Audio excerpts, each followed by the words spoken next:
یہ جو 2000 سال ہے، کیونکہ اب تو ظاہر بات ہے 21ویں صدی شروع ہو گئی، 20 صدیاں حضرت مسیح کو پوری ہو گئیں۔ پہلی بات نوٹ کیجئے، حضرت مسیح کی پیدائش ہے سن 1 قبل مسیح۔ یہ نقطہ آپ نے کبھی سنا ہے یا نہیں؟ جب ملینیم کا سلسلہ شروع ہوا تھا پچھلے سال، تو میں نے بیان کر دیا تھا کہ ایک عجیب حساب کے اندر انہوں نے غلطی کی ہوئی ہے۔ حضرت مسیح کی پیدائش ہوئی 25 دسمبر کو، سن انہوں نے شروع کر دیا، جو اس کے بعد جنوری آئی تو پہلا سال شروع ہو گیا۔ اگر جنوری سے پہلا سال شروع ہوا تو یہ 6 دن جو ہے تو اس کے پچھلے سال میں تھے، لہذا کہا جائے گا کہ Jesus Christ was born 1 year before Christ, BC۔ تو 1 قبل مسیح میں حضرت مسیح کی پیدائش ہوئی۔ یہ آخری اسرائیلی نبی اور رسول۔ یہودی علماء کی مخالفت، دشمنی، سولی پر چڑھوا دینا میں بیان کر چکا ہوں۔ سن 33 عیسوی میں، جبکہ حضرت مسیح کی عمر 33 برس تھی، اللہ تعالیٰ نے انہیں زندہ آسمان پر اٹھا لیا، لیکن یہودیوں نے اپنے خیال کے مطابق انہیں سولی پر چڑھوا دیا، ان کی موت واقع ہو گئی۔ اگرچہ اس کے بعد یہ اختلاف ہے ان میں، یہودی کہتے ہیں وہ سولی پر چڑھ گیا، ختم ہوا، مر گیا۔ عیسائی کہتے ہیں نہیں، انتقال ہوا ہے مسیح کا صلیب پر، لیکن پھر وہ دوبارہ زندہ ہو گئے ہیں۔ ان کی لاش ایک غار میں رکھ دی گئی تھی، وہاں ریزریکشن ہو گیا، ان کا باعث بعد الموت وہی ہو گیا، اور پھر انہیں اللہ نے زندہ آسمان پر اٹھا لیا۔ تو ہمارے اور عیسائیوں کے درمیان نوٹ کر لیجئے، یہ چیز مشترک ہے کہ حضرت مسیح آسمان پر زندہ اٹھائے گئے۔ فرق کیا ہے؟ وہ سمجھتے ہیں کہ سولی دیے گئے، سولی پر مرے، پھر زندہ ہوئے، پھر گئے۔ ہم سمجھتے ہیں کہ نہیں، وما صلبوہ وما قتلوہ، انہوں نے نہ صلیب دے سکے انہیں اور نہ انہیں قتل کر سکے، بل رفع اللہ الیہ، اللہ نے اٹھا لیا۔ پھر ہمارا اور یہ اس کا عیسائیوں کا ایک اور اتفاق ہے، سیکنڈ کمنگ آف جیسس، حضرت مسیح دوبارہ آئیں گے۔ یہ عیسائیوں کا بھی عقیدہ ہے اور ہمارا بھی۔ بہرحال تو جیسا کہ میں نے عرض کیا کہ اس وقت یہ عذاب استیصال، عذاب اکبر کے مستحق ہو چکے تھے، لیکن اللہ نے ان کی مدت دراز کی ہے، لیکن ان پر دنیاوی عذاب کا ایک کوڑا جو ہے اللہ تعالیٰ کی طرف سے اسی وقت برسا۔ دنیاوی عذاب دنیا میں رہتے ہوئے ختم نہیں کیا گیا۔ 37 برس بعد حضرت مسیح کے رفع سماوی کے 37 برس بعد سن 70 میں یہودیوں نے بغاوت کی رومیوں کے خلاف۔ رومی ٹائٹس جنرل تھا ایک، اس نے پھر جو حملہ کیا ہے، 1,33,000 یہودی ایک دن میں قتل کیا یروشلم میں، اور ہیکل سلیمانی گرا دیا۔ وہ ہیکل پہلے بھی گرا تھا، پہلے 1400 سال کے دوران میں بھی نبوکدنضر نے گرایا تھا، لیکن پھر اس کے 150 سال بعد انہوں نے دوبارہ بنا لیا تھا، اس لیے وہ اسے سیکنڈ ٹیمپل کہتے ہیں۔ پہلا ٹیمپل جو حضرت سلیمان نے بنایا تھا، نبوکدنضر نے گرا دیا 587 قبل مسیح میں، پھر دوبارہ انہوں نے 150 سال کے بعد بنا لیا۔ وہ اس تاریخ کا حصہ ہے، میں نے جس کے بارے میں آپ کو تفصیل نہیں بتائی۔ اس میں یہ ہوا سن 70 میں وہ گرا دیا گیا، وہ آج تک گرا پڑا ہوا ہے۔ نمبر 2، یہ کہہ دیا گیا کہ یہودیوں اس ارض فلسطین سے نکل جاؤ، تم یہاں نہیں رہ سکتے اب۔ لہذا جس کا جہاں سینگ سمایا چلا گیا، یورپ میں چلے گئے، ایشیا میں آ گئے، عرب میں آ گئے، یہ 3 قبیلے جو رات بھی میں نے عرض کیا تھا، بنو قینقاع، بنو نذیر اور بنو قریظہ، یہ وہاں سے آ کے مدینے میں آباد ہو گئے۔ جس کا جہاں سینگ سمایا، افریقہ میں، ہندوستان میں، جہاں چلے گئے۔ ڈایاسپورا اسے کہتے ہیں، وہ آپ نوٹ کر لیجیے اس لفظ کو، ڈایاسپورا۔ ہمارا دور انتشار، جبکہ ہمیں ہماری اصل سرزمین تو فلسطین ہے، حضرت ابراہیم کا مسکن، حضرت اسحاق، حضرت یعقوب کا مسکن فلسطین، یہ ہے ہماری اصل جاگیر، یہ تو ہماری جدی پشتی جاگیر ہے، لیکن یہاں سے نکال دیے گئے سن 70 عیسوی میں، اور وہاں سے لے کے 1917 تک ان کا ڈایاسپورا جاری رہا۔ یہ دور انتشار ہے۔ اس دور انتشار کے اب چند حصے ہیں جس کو میں چاہتا ہوں کہ آپ علیحدہ علیحدہ سمجھ لیں۔ دور انتشار کا جو پہلا جو ہے تقریباً 300 برس رومی حکمران تھے، وہ یہودیوں کے بھی دشمن تھے اور عیسائیوں کے بھی دشمن تھے۔ عیسائی اور یہودی ایک دوسرے کے بھی دشمن تھے، لیکن رومی سمجھتے تھے کہ یہ ایک ہی تھیلی کے چٹے بٹے ہیں۔ رومیوں کے نزدیک عیسائی بھی یہودیوں ہی کا ایک فرقہ تھے، کوئی علیحدہ مذہب تو تھا ہی نہیں۔ لہذا رومی جو ہیں رومنز، وہ ان دونوں کو ستاتے تھے، مارتے تھے، اور یہ آپس میں لڑتے تھے۔ یہودی عیسائیوں کو مارتے تھے، عیسائی یہودیوں کو مارتے تھے۔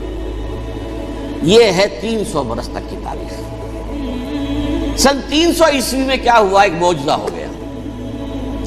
بہت عظیم ایمپرر کانسٹینٹائن، قسطنطین اعظم، رومن ایمپررز میں سے بہت بڑا ایمپرر، وہ عیسائی ہو گئے۔ اب تو معاملہ بالکل تلپٹ ہو گیا، پوری سلطنت عیسائی ہو گئی۔ اب عیسائیوں کے عیش ہو گئے اور یہودیوں پہ مار پڑنی شروع ہوئی۔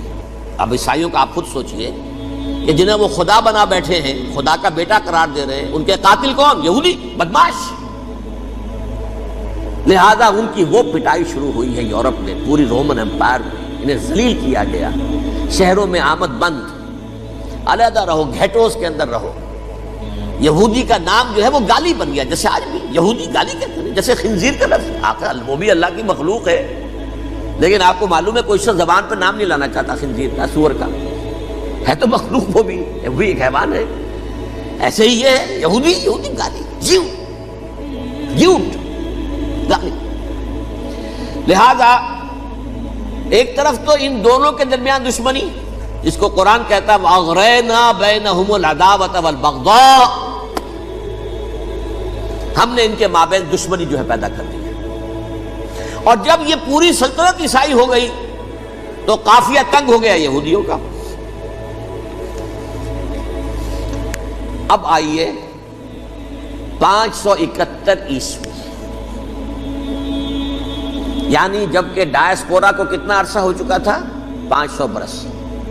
سن 70 سے شروع ہوا ڈائسپورا، جب ٹائٹس نے گرایا ہے ہیکل کو اور نکال باہر کیا انہیں فلسطین سے، بھاگ جاؤ یہاں ایک یہودی بھی نہیں رہے گا، فلسطین سے نکال دیے۔ اس کے پورے 500 برس بعد سن 571 عیسوی میں حضور کی پیدائش ہوئی، ولادت باسعادت محمد رسول اللہ صلی اللہ علیہ وسلم۔ 610 میں آپ پر وحی کا آغاز ہوا، لیکن حضور کے ساتھ ان کا معاملہ کیا رہا؟ اول تو جبکہ حضور ابھی مکے ہی میں تھے، یہودیوں نے ریشہ دوانیاں شروع کر دی حضور کے خلاف۔ قریش مکہ کو سکھاتے تھے، پڑھاتے تھے، ان سے یہ پوچھو، ان سے یہ پوچھو، انہیں اس طرح تنگ کرو، ان سے یہ امتحان لو، یہ آپ کے علم میں ہے۔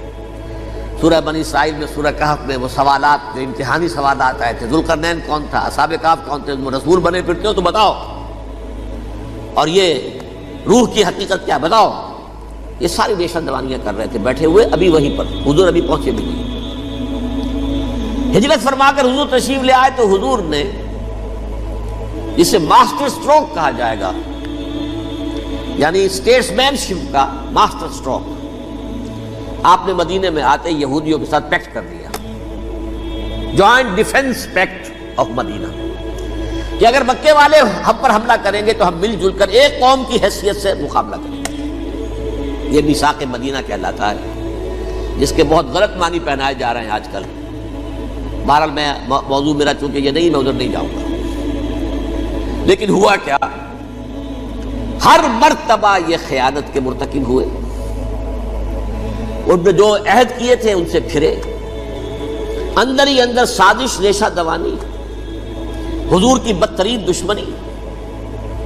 سورہ نساء کی آیت نمبر 12 میں 14 میں 13 میں فرمایا ہے لا تزال تطلع علی خائنۃ منہم، اے نبی ہمیشہ آپ کے علم میں ان کی طرف سے خیانتیں، بددیانتیاں آتی رہیں گی۔ اور بار بار وہ مسلسل جنگ کی آگ بھڑکاتے تھے، قریش کو دعوت دیتے، آؤ آؤ آؤ ہم اندر سے بغاوت کر دیں گے، تم آؤ تو صحیح، ختم کریں محمد کو اور اہل ایمان کو صلی اللہ علیہ وسلم رضی اللہ تعالی عنہ اجمعین۔ لیکن پھر جب وہ آتے تھے تو یہ دبک جاتے تھے، ان میں ہمت نہیں تھی، میدان کے مرد نہیں رہے تھے، کہ سورہ حشر میں ان کا نقشہ کھینچا گیا ہے، کھلے میدان میں مقابلے کی اس کے اندر صلاحیت ہی نہیں۔ یہ تو فصیلوں کے پیچھے سے، جیسے عورتیں کہیں دیہات میں لڑائی ہوتی ہے تو مرد جو ہے گلیوں میں لڑتے ہیں، عورتیں اوپر سے پتھر پھینکتی ہیں، بس وہ کام یہ کر سکتے تھے، من ورائے جدر، فصیلوں کے پیچھے سے، جنگ میں میدان میں نہیں آ سکتے۔ بہرحال قرآن مجید میں ہے یہ، سورہ مائدہ کی آیت نمبر 64، کلما اوقدوا نارا للحرب اطفاها اللہ، اکثر و بیشتر مواقع پر تو یہ جب آگ بھڑکاتے تھے جنگ کی، اللہ اسے بجھا دیتا تھا۔ لیکن بہرحال اس کے باوجود جنگیں ہوئی، غزوہ بدر، غزوہ احد ہوئی کہ نہیں، یہ ساری اس اصل شرارت میں، اور اس کے نتیجے میں حضور نے پھر ایک ایک کر کے 3 قبیلوں کو سزا دی۔ غزوہ بدر کے فوراً بعد بنو قینقاع نکالے گئے مدینے سے، غزوہ احد کے فوراً بعد بنو نذیر نکالے گئے، اور غزوہ احزاب کے بعد بنو قریظہ نکال دیے گئے۔ یہ تو میں نے آپ کے سامنے رکھ دیا صرف حضور کے زمانے میں ان کا کیا رویہ رہا۔ دشمن، رات بھی ہم نے وہ آیت پڑھی تھی، لَتَجِدَنَّ أَشَدَّ النَّاسِ عَدَاوَةً لِلَّذِينَ آمَنُوا الْيَهُودُ وَالَّذِينَ أَشْرَكُوا، اہل ایمان کی دشمنی میں شدید ترین تم پاؤ گے یہودیوں کو اور مشرکین، مشرکین بھی بعد میں ہے، پہلے یہودی۔ حضور کے بعد کیا ہوا اب یہ نوٹ کیجئے، یہ ان کی تاریخ کا دوسرا دور ہے۔ حضرت عمر رضی اللہ تعالیٰ عنہ کا عہد خلافت ہے، بیت المقدس کا محاصرہ کیا گیا، فصیل بڑی اونچی، شہر اندر سے سیلف سفیشینٹ، حملے کا راستہ کوئی نہیں، محاصرہ طول کھینچ رہا ہے لیکن ان کے پاس رسد بھی موجود ہے، پانی بھی موجود ہے، وہ دروازے بند کر کے بیٹھے ہوئے ہیں۔ بالآخر اللہ تعالیٰ کی مشیت کا ظہور کیسے ہوا؟ ان کے کچھ علماء آئے فصیل پر، کہا دیکھو مسلمانوں، تم قیامت تک بھی یہاں پڑے رہو گے محاصرہ کر کے، ہمارا یہ شہر فتح نہیں ہوگا۔ ہاں ایک درویش بادشاہ کے ہاتھوں یہ شہر فتح ہونا ہے، لیکن تمہارے اندر ہمیں وہ نظر نہیں آ رہا۔ ابو عبیدہ بن الجراح رضی اللہ تعالی عنہ، امین هذه الامہ، ان کا فوراً ذہن گیا وہ درویش بادشاہ مدینے میں بیٹھا ہوا ہے، عمر رضی اللہ تعالی۔ اب ایک اور عمر بھی ہے جو قندھار میں بیٹھا ہے، نقشہ وہی ہے، سادگی کی حد تک نقشہ وہی ہے، بالکل وہی، اپنی آنکھوں سے دیکھا ہے، وہی سادگی۔ عمر اول، عمر ثانی تھے عمر بن عبد العزیز۔ اب ایک اللہ کے فضل سے اللہ تعالیٰ ایدہ اللہ بنصرتہ، اللہ تعالیٰ ان کی نصرت فرمائے، دشمنوں کو ان کے مقابلے میں نیست و نابود کرے۔ انہوں نے ریکویسٹ بھیج دی کہ حضور تشریف لائیے، یہ شہر فتح ہو جائے گا۔ وہ ہے سفر تاریخی، اتنا طویل سفر، تقریباً 700 میل، ایک اونٹ، ایک خادم، ایک منزل پہ امیر المومنین اوپر بیٹھے، خادم آگے چل رہا ہے، اگلی منزل پہ خادم اوپر بیٹھا ہے، امیر المومنین آگے جا رہا ہے۔ اور جب پہنچے ہیں تو وہ باری تھی خادم کی، انہوں نے ہاتھ جوڑ دیا، حضور خدا کے لیے تم کیا کہیں گے لوگ، وہ میرا برا حال کر دیں گے، تمہیں شرم نہیں آئی؟ امیر المومنین پیدل آگے چل رہے ہیں نکیل پکڑ کر، اور تم بیٹھے ہو اوپر براجمان ہو۔ حضرت عمر فرمایا الدور دورک، نہیں باری تمہاری ہے، بیٹھ۔ اس حال میں پہنچے ہیں، اور پھر یہ کہ ابو عبیدہ بن الجراح آئے ہیں، استقبال کیا ہے تو دیکھا ہے اس حال میں چلے آ رہے ہیں، عمر نکیل پکڑے ہوئے چلے آ رہے ہیں، اور کہتے ہیں کہ کہیں کیچڑ ویچڑ تھا، جوتے خراب ہو گئے تھے، وہ بھی اتار کے ہاتھ میں پکڑے ہوئے، کپڑے تو تھے ہی پھٹے ہوئے۔ انہوں نے کہا کہ حضرت ابو عبیدہ نے، دیکھیے یہ بڑا متمدن ملک ہے، بڑا مہذب علاقہ ہے یہ، آپ ذرا حلیہ اپنا درست فرما لیں تب جا کے پیش ہم آپ کو کریں گے۔ آپ نے فرمایا نحن قوم اعزنا اللہ بالاسلام، ہم وہ قوم ہیں جنہیں اللہ نے عزت دی ہے اسلام کے ذریعے سے، کپڑوں کے ذریعے سے نہیں، دولت کے ذریعے سے نہیں۔ اسی حال میں گئے ہیں، اوپر سے انہوں نے کھڑے ہو کر نشانیاں دیکھی ہیں، اپنی کتابیں کھولی، ہاں یہ وہی ہے، اچھا لو جی سرنڈر، شہر تمہارے ہاتھ میں۔ خون کا ایک قطرہ نہیں بہا اور بیت المقدس فتح ہو گیا۔ لیکن اس وقت حضرت عمر نے ایک نرمی یہ کی کہ یہودیوں کے لیے بھی اسے اوپن سٹی قرار دے دیا۔ یہ احسان عظیم حضرت عمر کا، اس سے پہلے یہودی آ ہی نہیں سکتا تھا، داخل ہی نہیں ہو سکتا تھا۔ وہاں وہ آ کر وزٹ نہیں کر سکتا تھا، زیارت نہیں کر سکتا تھا اپنے مقدس مقامات کی۔ حضرت عمر نے یوں سمجھیے کہ تقریباً 550 برس کے بعد ان کے لیے راستہ کھولا ہے کہ ہاں تم آ سکتے ہو، زیارت کر سکتے ہو۔ لیکن یہ عیسائیوں نے لکھوایا معاہدے کے اندر، انہیں یہاں آپ آباد ہونے کی اجازت نہیں دیں گے، لیکن کم وزٹ دی پلیسز، دیکھیں زیارتیں کریں اور جائیں۔ یہ معاہدہ حضرت عمر کا ہے رضی اللہ تعالیٰ، جو پھر خلافت راشدہ کے بعد بنو امیہ نے بھی اس کو آرڈر کیا، بنو عباس نے کیا، پھر جو ہمارے یہ ترکوں میں اندر خلافت آئی تو ترک خلفاء نے بھی اس معاہدے کی پوری پابندی کی۔ فلسطین میں آ سکتے ہیں یہودی صرف زائرین کی حیثیت سے، وہاں آباد نہیں ہو سکتے۔ اب آئیے اگلا دور آیا حضرت عثمان کا دور خلافت۔ یہ ہے وہ وقت کہ اب یہود نے امت مسلمہ کی پیٹھ میں چھرا گھونپا۔ وہ کیسے؟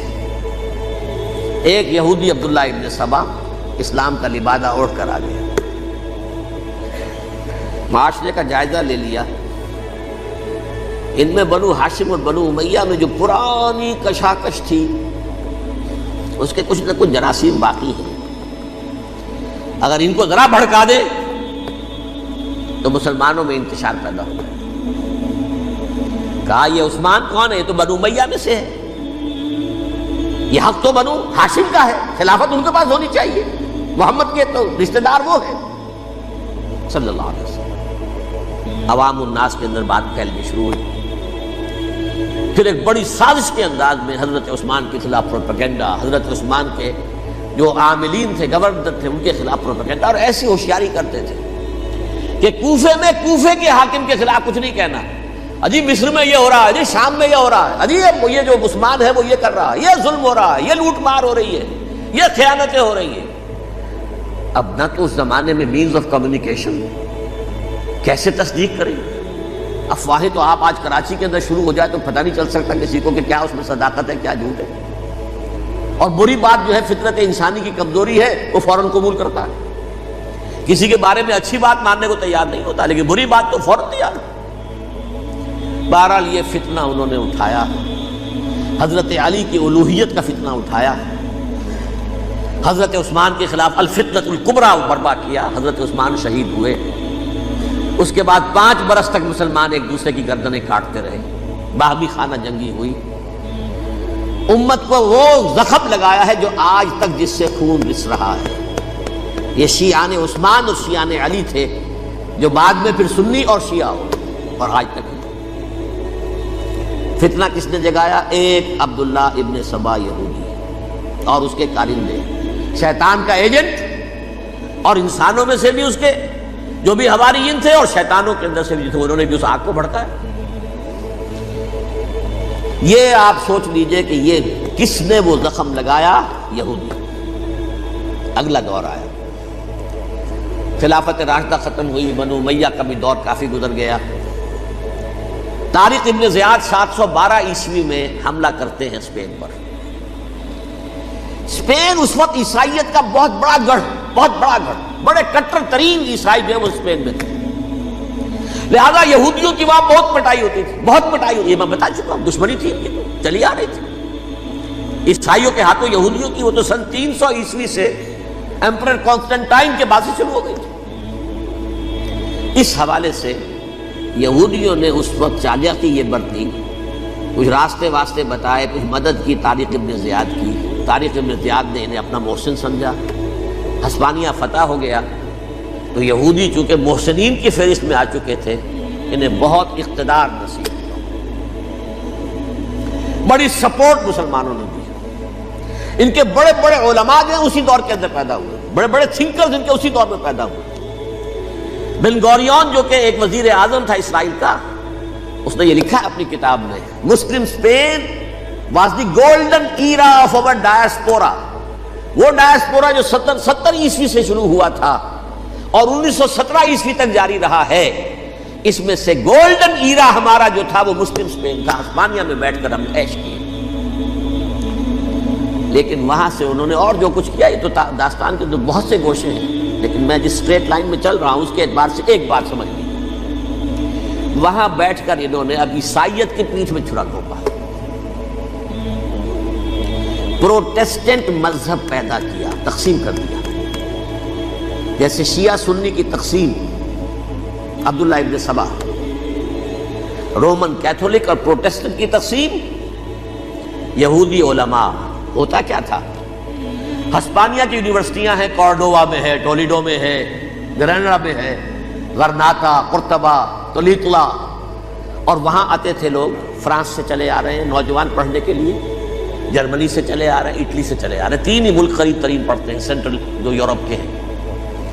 یہاں پر جو ہے وہ اسلام جو نور پھیلا رہا تھا اس سے بھی مستفیض ہوئے، جہالت کے جو ہے پردے ان کے وہ چھٹے، اس کے ساتھ ہی وہ یہودی وہاں ان کے اندر جو جراثیم داخل کر رہے تھے وہ اس عیسائیت کے خلاف بغاوت تھی، جو اس وقت دنیا میں عیسائیت اس وقت تھی، پوپ کا راج تھا دنیا میں اس وقت۔ یورپ میں جو عیسائیت تھی اس میں ایک طرف بادشاہ تھے، لیکن بادشاہوں کی حیثیت وہاں پر یوں سمجھ لیجئے کٹ پتلیوں کی تھی، اصل قوت پوپ کے ہاتھ میں تھی۔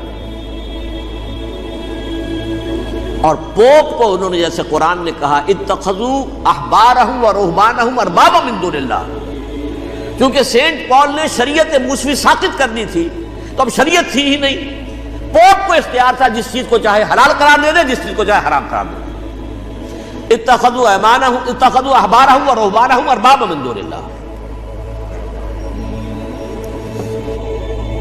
انہوں نے کہا صاحب یہ پوپ کس بلا کا نام ہے، یہ بھی انسان ہے۔ بات تو ٹھیک تھی نا، اصل حیثیت تو کتاب کی ہونی چاہیے، ڈیوائن بک، دی ریویلڈ اسکرپچر۔ لہذا اور یہ کتاب ہر شخص پڑھ سکتا ہے، کوئی پوپ کے باپ کو جو ہے کوئی اس کے لیے پروپرائٹری رائٹس تو نہیں ہے کہ صرف پوپ پڑھ سکتا ہے یا پادری پڑھ سکتے ہیں، ہم بھی پڑھ سکتے ہیں، ہم بھی سمجھ سکتے ہیں۔ یہ باتیں تھی کہ جن کو بڑھا چڑھا کر بیان کر کے اور پوپ کا اقتدار ختم کرا دیا اور توجہ مرکوز کر دی بائبل کی طرف۔ اب بائبل میں بڑا حصہ تو اولڈ ٹیسٹمنٹ کا ہے۔ نتیجہ کیا ہوا؟ یہود کی عظمت پروٹیسٹنٹس کے نزدیک مسلم ہو گئی۔ اصل قوم تو یہ ہے، وہ دشمنی بدلی کہ نہیں بدلی؟ موسیٰ کے امتی یہ ہے، تورات موسیٰ کو دی گئی، ابراہیم کی نسل یہ ہے۔ لہذا وہ جو دشمنی تھی، جو عداوت تھی کہ ہمارے خدا کو سولی چڑھانے والے ہیں یہ بدماش، اس کا ازالہ ہوا اس پروٹیسٹنٹ مذہب کے نتیجے میں۔ یہ میں اب آپ کو بتاتا ہوں کہ ایک نتیجہ وہ نکلا ہے جسے برٹرنڈ رسل نے بیان کیا ہے، اس کی کتاب ہے ان پریز آف آئیڈلنس، صفحہ 108۔ وہ لکھتا ہے the Christians retaining the Judaic belief in special revelation added to it the Roman desire for worldwide domination and the Greek taste for metaphysical subtleties. The combination produced the most fiercely persecuting religion that the world has yet known. یہ تین چیزیں آ کر عیسائیت میں مل گئی۔ ایک تو جب یہ اولڈ ٹیسٹمنٹ جو ہے وہ ان کے ہاتھ میں آ گئی، اور اس کے میں کچھ آپ کو بتا دیتا ہوں کہ اولڈ ٹیسٹمنٹ کی تعلیمات، کیونکہ یہ اولڈ ٹیسٹمنٹ جو ہے یہ محرف تھی، اصل تورات تو گم ہو گئی تھی 587 قبل مسیح میں، جب پہلی مرتبہ ہیکل جو ہے تباہ ہوا ہے اس وقت ختم ہو گئی تھی۔ اس کے کوئی 150 سال کے بعد انہوں نے یادداشتوں سے مرتب کر کے لکھی ہے۔ اب اس میں ان کے اپنے خیالات، اپنے امانی، اپنی توجیحات وہ شامل ہو گئی۔ لہذا میں آپ کو حوالے دیتا ہوں، اس کتاب کے اندر مظالم کی جو تعلیم دی گئی ہے، اہل کتاب نے اپنے مظالم قتل عام کے جواز کے لیے تورات میں تبدیلیاں کی اور پیغمبروں پر دہشت ناکی اور بدترین حرام کاری کے الزامات لگائے۔ سنیے، پہلا حوالہ ہے یہ گنتی باب 31 آیات 17-18۔ اس لیے ان بچوں میں جتنے لڑکے ہیں سب کو مار ڈالو، اور جتنی عورتیں مرد کا منہ دیکھ چکی ہیں ان کو بھی قتل کر ڈالو، لیکن ان لڑکیوں کو جو مرد سے واقف نہیں اور اچھوتی ہیں اپنے لیے زندہ رکھو۔ یہ کسی اللہ کی کتاب کا یہ جملہ ہو سکتا ہے؟ کسی ریویلڈ بک کا؟ اور سنیے، یہ ہے استثناء ڈیٹرانومی باب 20 آیت 16 تا 18۔ پر ان قوموں کے شہروں میں جن کو خداوند تیرا خدا میراث کے طور پر تجھ کو دیتا ہے، کسی ذی نفس کو جیتا نہ بچا رکھنا، جیسا خداوند تیرے خدا نے تجھ کو حکم دیا بالکل نیست کر دینا۔ مرد، عورتیں، بچے، بوڑھے سب ختم۔ یہ کتاب مقدس ہے۔ اور سنیے، سموئیل باب 27 آیت نمبر 9۔